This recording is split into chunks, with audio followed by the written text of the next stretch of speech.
Okeyam sizga bunaqa degan yana qattan top beraman. Ko'rishingiz mumkin. Sotuvimizda 55 TL mini Hyundai bo'ladi. Hop. Ekskavatorimiz holatlari, sostoyanlari normalniy.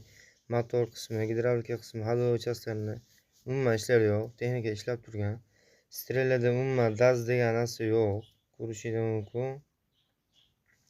Kovushlari, komplekt kovushlari bor, отбойнийлari ham bor. Texnikaning holatlari normalniy.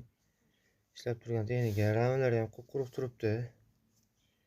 O'g'lingiz shuni ishga chiqazaverasiz. Texnikaning narxini egalari 47 ming deb turibdilar. O'zimiz o't beraman deb turibdilar. O't beradilar. Motor qismlarida umuman ishlar yo'q. Motor qismlarini ham ko'rishingiz mumkin. Nasoslari ham quruq. Hech qayerdan bir tomchi yo'q, oqqan joyi yo'q. Salonning ishlari ham normalniy sostoyanida. Ko'rishingiz mumkin.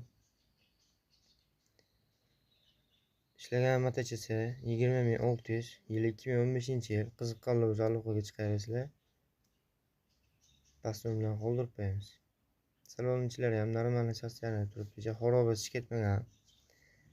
Cho'tga qarab minilgan ekskavator o'lib ishga chiqazaversani xizmatingni qiladi, xudo xohlasa.